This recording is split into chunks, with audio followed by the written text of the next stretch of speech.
A lock on a door, how well would you say you understand how that works? I would say maybe like 8, 9 out of 10. I mean, a key and a lock, fairly straightforward, right? So my understanding is you have the key that has all those different bumps, and as you put it into the lock, there are pins in a barrel. And so as you put the key in, the pins go up and down, and somehow, okay, I don't quite know how, but there's something that happens with the pins moving, and then you turn the key, I think, at least I thought I did. Perhaps I don't understand as much as I thought I did. I guess I will take my 8 or 9 down a few pegs to like a 3 out of 10. Yeah, I feel like I have a pretty strong grasp of how a zipper works. Feels like a pretty simple mechanism. Can you put a number on it? Ooh, maybe like a 9 out of 10? The way that a zipper works, how would I describe this? Okay, there's 2 rows of teeth. They've got little notches on them. And then at the bottom, there's like little stoppers. And somewhere along the bottom, you've got a tab attached to one side. Somewhere inside of that tab mechanism, there must be something that feeds them together, but I'm not entirely certain. Yeah, I don't really know how that part of it works, I guess.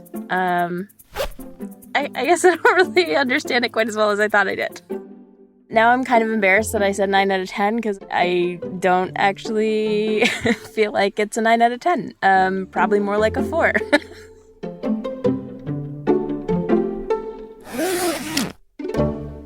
You just heard 2 perfectly smart people attempt to explain how a couple of seemingly simple mechanisms work. There's an interesting disconnect, isn't there?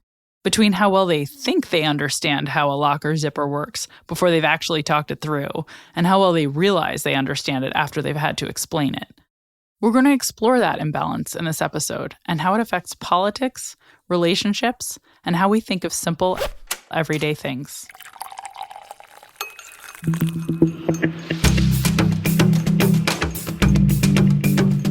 I'm Dr. Katie Milkman, and this is Choiceology, an original podcast from Charles Schwab. It's a show about the psychology and economics behind our decisions. We bring you true and surprising stories, and then we examine how these stories connect to the latest research in behavioral science. We do it all to help you make better judgments and avoid costly mistakes.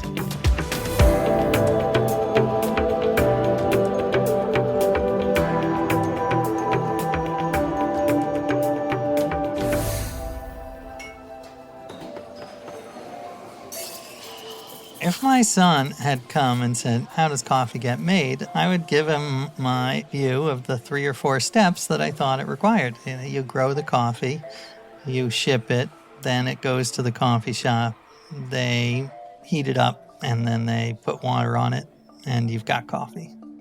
This is AJ. I'm AJ Jacobs. I am a writer. I live here in New York City. I work from home, and I live with my family, my wife and 3 sons, and our dog, and 2 tortoises. AJ is a journalist and author who immerses himself in his stories. In his book, Thanks 1,000, he set out to understand the process that produces his morning cup of takeout coffee, and to thank all the people involved. The idea started around the family dinner table. It occurred to me that when I'm eating, I just don't give much thought to how many people it took to get that food onto my plate. I really took things for granted.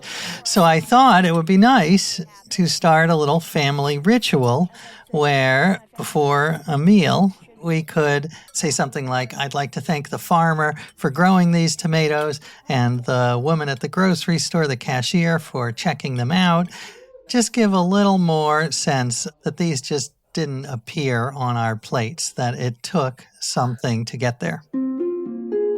My son, who I think was 11 or 12 at the time, he said, Dad, it's fine for you to thank these people, but it's also kind of lame because those people are not here.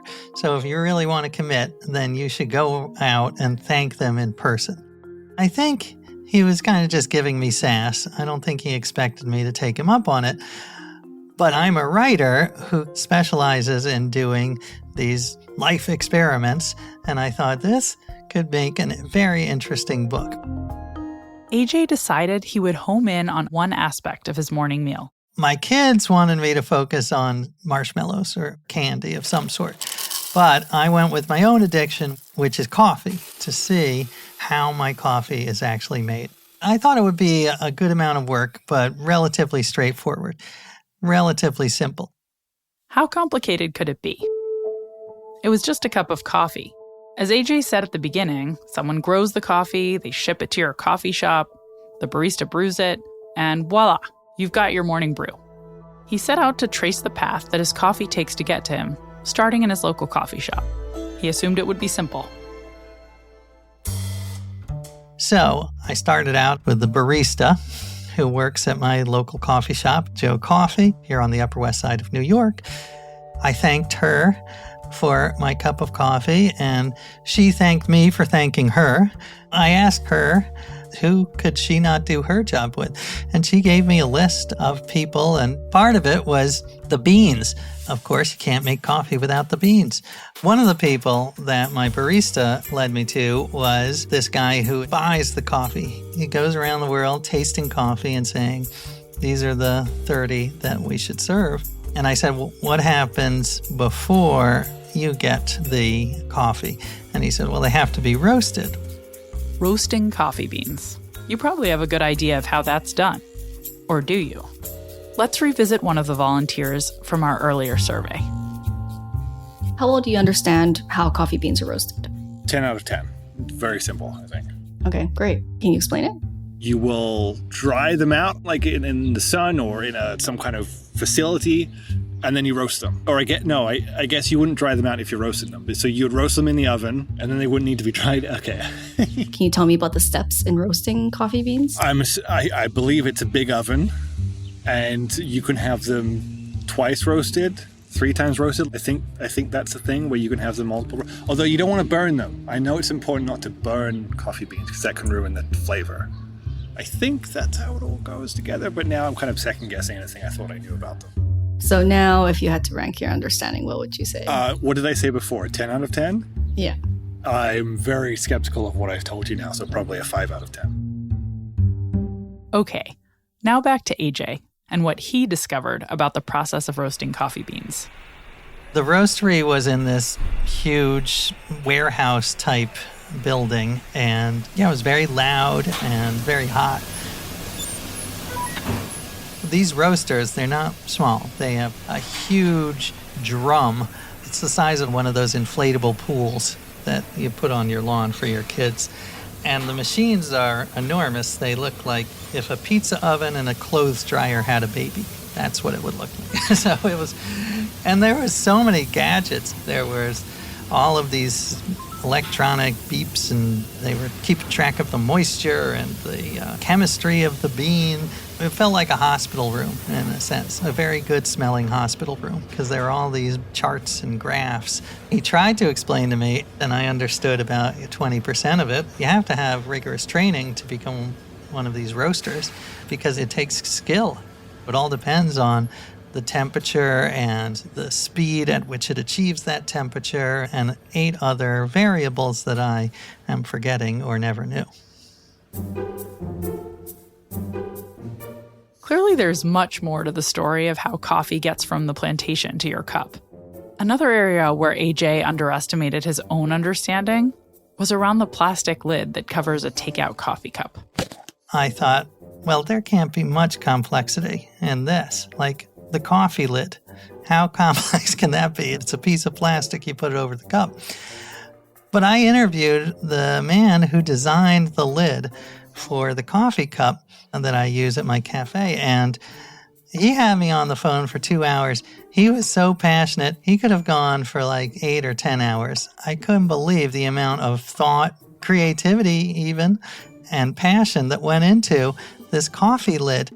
He argued it's a very important part of the whole coffee experience because smell is so important to your taste, and a bad coffee lid will block the smell. So he talked about designing the hole in the middle of the lid so that the smell can come out. He talked about making the recess for your nose even deeper so that you can get maximum odor. He talked about the way that the little tab went to make sure that the coffee came out in a smooth way as opposed to like a waterfall. You want it at a certain rate of coffee in your mouth per second.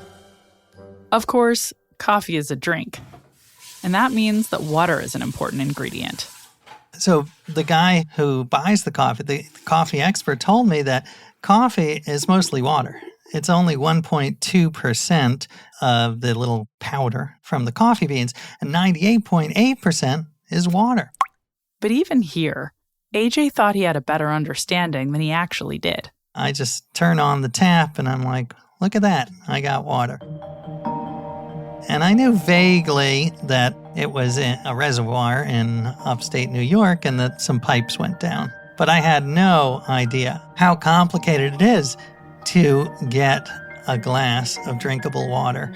I went up to visit the reservoir in upstate New York, and I actually didn't know what to expect. I guess I just figured it's a reservoir, there are a couple of people, they turn a little wheel, and the water goes into the pipe and comes out my sink. As you've probably guessed, the workings of a city water reservoir turned out to be much more complex than AJ had thought. I saw the hundreds of different types of people that you need. You need chemists who are testing the water. You need people who go out in February in the freezing and go out and get the samples so that they can be tested. There are park rangers who patrol and even pick up the deer poop so that it doesn't go in your water. The line from his morning coffee to the source was getting longer and longer and more complicated. He reached out to the Minnesota miners who extract the iron that makes the steel used in coffee roasters. He reached out to the warehouse workers who stacked the bags of coffee beans, to a truck driver who delivered those beans to the roastery. He even reached out to Madison Avenue marketers who captured his wandering attention with coffee ads. I could have done hundreds of stops. This was just the tip of the iceberg. But the final stop I made was going to the farmers who grow the beans. And it was a small family farm in Colombia, South America. I went there with the guy who works at Joe Coffee, and it was quite an adventure to get there. We had to drive along these cliffside roads and hairpin turns. We got to the family farm. It was 8 brothers and 1 sister. And I explained to them that I am trying to trace the path of my coffee and thank everyone along the way. They were a little baffled at first. Again, AJ figured that he basically understood how coffee was farmed. They put the seeds in, they put some manure on, it grows, they pick it, and they put it in a truck. As someone who grew up in a city and hasn't spent a lot of time on farms, I had an incredibly naive and simplistic view of how food is grown. I just had no idea the complexity of modern farming. It's an incredibly complex thing to have a coffee farm. You have to have all sorts of equipment. Coffee beans don't grow on trees as beans. They are inside a little red fruit that looks like a cherry tomato. They're called coffee cherries. And so they pick the coffee cherries and then they're put into a machine that takes the skin and pulp off it. A depulper, I think it's called. And then you're left with the bean. But that was just one step out of 50. They had all these other machines. They had to soak them. They had to dry them. It was really remarkable to see how much goes into a farm. By challenging his own assumptions about the supply chain, AJ began to have a better understanding of the complex and connected world of preparing a morning cup of coffee. When I came up with the idea, thanks to my son, I thought it would be, as I say, a relatively simple experiment. I mean, dozens of people, I figured, but certainly not the extent that it became. It just mushroomed. It just blew up and got more and more complex. And every step of the way revealed new levels of complexity. It was exponential, and at times it was overwhelming. It was frustrating. It's like, all right, I wish it ended there, but it never did. And it didn't have to end at 1,000. I could have asked them, and they would have given me 10 more, and so on and so on. And while he couldn't thank everyone involved, 1,000 thank yous was a good start. the barista Chung Lee at my local Joe Coffee, Ed Kaufman, the head coffee buyer at Joe Coffee, Jonathan Rubenstein, the founder of Joe Coffee, Richard and Alice Rubenstein, Jonathan's parents who invested in the very first coffee shop, other key Joe Coffee staff, including Tim Hitton, manager, and Frankie and Tim Gabriel Rubenstein, the employees of Mazur Coffee Grinders, which ground my coffee beans, Thunder Group, makers of the strainer used at Joe Coffee. A.J. Jacobs is an author, journalist, lecturer, and human guinea pig. He's written several New York Times bestsellers, including Thanks 1000, about his journey to better appreciate coffee. You can find a link to the book in the show notes and at schwab.com/podcast. By now, without a doubt, you've caught on to the gist of the episode, which is that there's often a substantial difference between what we think we understand about a thing or a concept and what we discover we actually know when we're required to explain it. This psychological effect is known as the illusion of explanatory depth. From zippers to locks to coffee to financial instruments to government legislation, this illusion can trip us up in consequential ways. Stephen Sloman is a professor of cognitive, linguistic, and psychological sciences at Brown University, where he studies how people reason, make decisions, and form attitudes and beliefs. He joins me to explain this phenomenon and his research on it. Hi, Steve. Thank you so much for taking the time to talk to me today. Oh, such a great pleasure to be here. I'm really excited to dive into the illusion of explanatory depth, and I was hoping we could actually just start with a definition. What is it exactly? Well, the illusion of explanatory depth is that people think they understand things better than in fact they do. So experimentally, you can show this by first asking people how well they think they understand something. So this was first demonstrated with simple objects like zippers and ballpoint pens and toilets. So you ask people how well they think they understand how they work. And then you ask them to explain how, in fact, they work. And then, again, you ask them how well they think they understand. And what you find is that their sense of their own understanding after having just tried to explain is lower than it was at the beginning. So it's people themselves admitting that they don't understand how something works as well as they thought. It's really fascinating. What drives this bias, I'll call it, if you agree it's a bias? Why is it that we think we understand things deeply until we have to explain them? Yes, I do think it's a bias. We're biased to think that there's knowledge in our heads that isn't in our heads, but it's out there. So I think the explanation is that we live in a community of knowledge and we depend on others for much of the information we have. So the bias is a result of failing to distinguish the knowledge that's in our own heads from the knowledge that's in other people's heads. That's really interesting.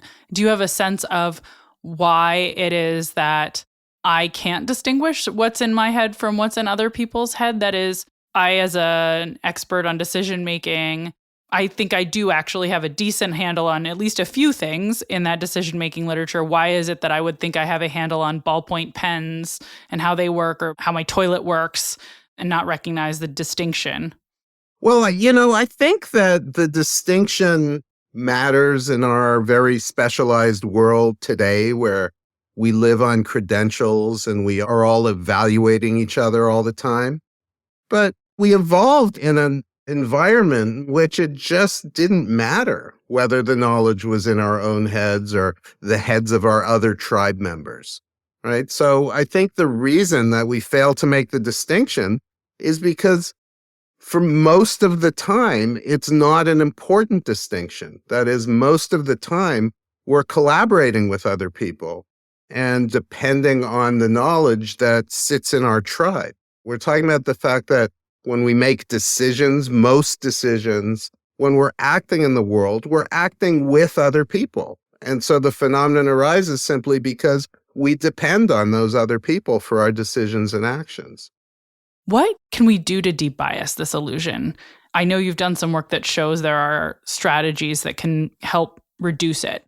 So the first question is, do we want to debias it, right? Like, does it matter? Good point. And most of the time, I'm not sure it does. But here's a case where it really does.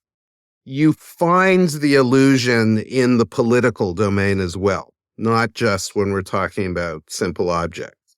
So my entree to this world, to the illusion, was doing work with some colleagues showing that you find exactly the same illusion with political policies and social policies. So just to be clear, if you and I are having a conversation about a border policy or a policy on, how we're going to upgrade the nation's infrastructure, I would think I know more about how that proposed policy is going to work than in reality I do if I'm forced to explain it. Exactly. And so the problem with that is hubris, right? The problem is that when we're talking in the social policy domain, we think we understand things better than we do. And that may explain why we feel so strongly about our positions these days. In other words, I think it's actually an explanation for polarization, or a partial explanation for political polarization. So how do you debias? Well, the experimental procedure is actually a debiasing technique. That is, you ask people to explain. So if we're having a conversation about infrastructure, what's going to happen with most people is that they're going to try to explain and they're going to discover that they have very little to say because they don't really understand how it works.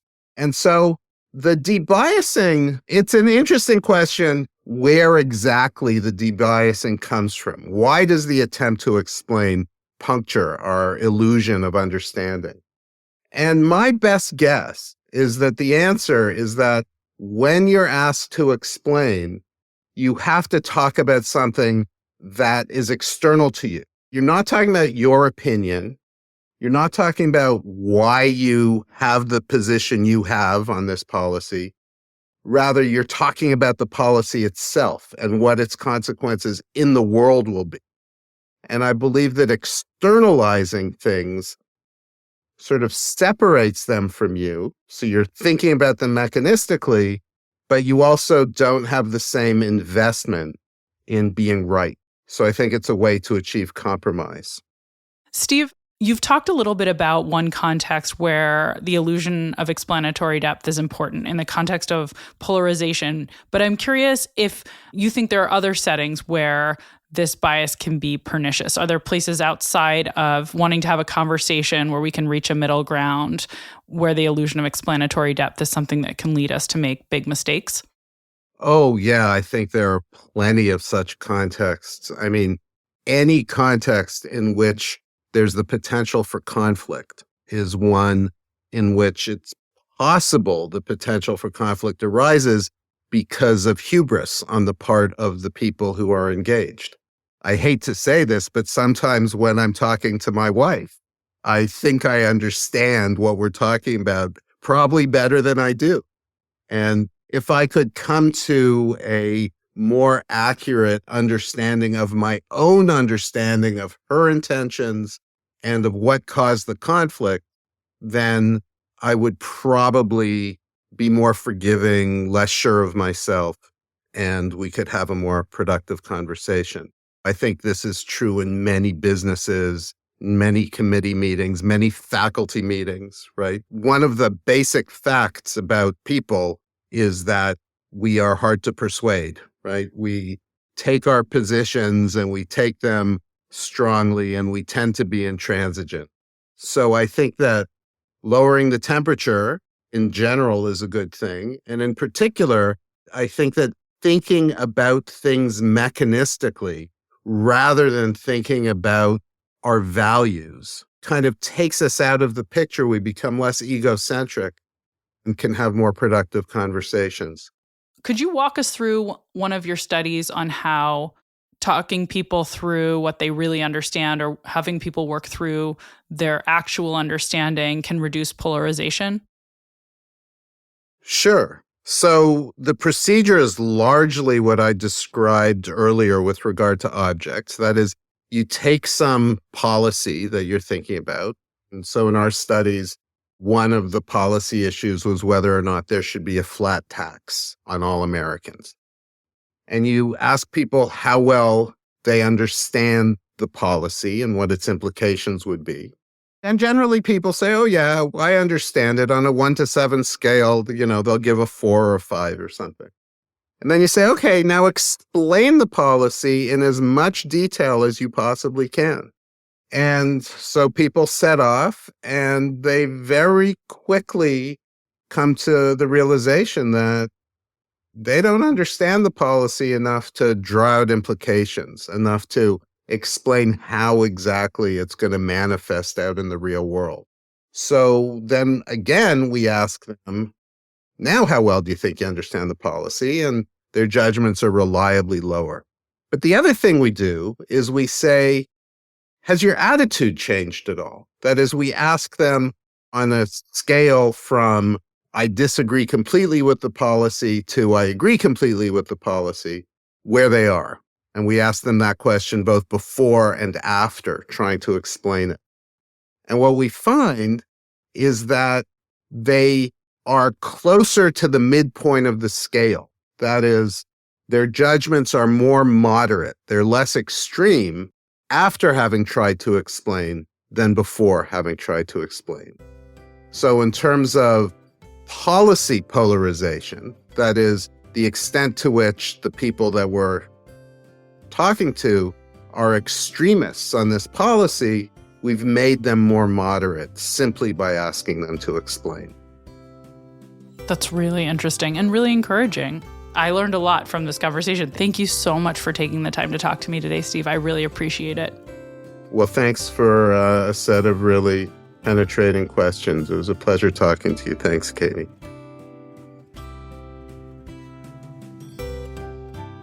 Stephen Sloman is a professor of cognitive, linguistic, and psychological sciences at Brown University. He's also the author of a terrific book with Philip Fernbach called The Knowledge Illusion: Why We Never Think Alone. You can find a link to Steve's book in the show notes and at schwab.com/podcast. For help decoding complex financial concepts and the specific decisions we make in our financial lives, including how the biases we explore on Choiceology could impact your portfolio, check out our sister podcast, Financial Decoder. You can find it at schwab.com/financial decoder or wherever you get your podcasts. As Stephen Sloman pointed out, the illusion of explanatory depth can lead us to overestimate our understanding of everything from simple technologies to financial products, which puts us at risk of making decisions based on faulty logic. For example, if you're sure you understand how shorting a stock works and decide to place a sell order, only to discover later exactly what you've gotten yourself into, you may be quite sorry. The good news is how simple it is to debias yourself. By forcing yourself to explain in detail, potentially to someone else, what it is you think you understand, you can uncover just how clear you are on, say, the mechanism in a simple lock or how shorting a stock really works. So before you make your next big decision that requires understanding the inner workings of a policy, technology, financial product, or, well, anything really, test yourself. Can you explain how that policy, technology, or financial product works to someone else? And are you just as confident in the quality of your planned decision after you've tried your hand at providing an explanation? If so, you're all set. If not, it's time to rethink and then congratulate yourself on dodging a bad choice. By disabusing yourself of the illusion of explanatory depth, you'll be prepared to potentially make better judgments about everything from politics to personal finance. All it takes is a little elaboration.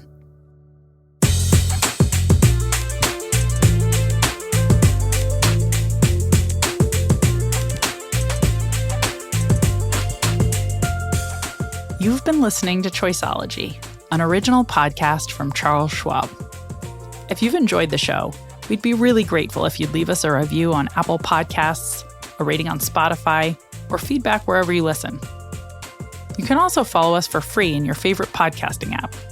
And if you want more of the kinds of insights we bring you on Choiceology about how to improve your decisions, you can order my book, How to Change, or sign up for my monthly newsletter, Milkman Delivers, at katiemilkman.com/newsletter. Next time, the story of a perennial curse in sports that may be explained by a basic law of statistics. I'm Dr. Katie Milkman. Talk to you soon.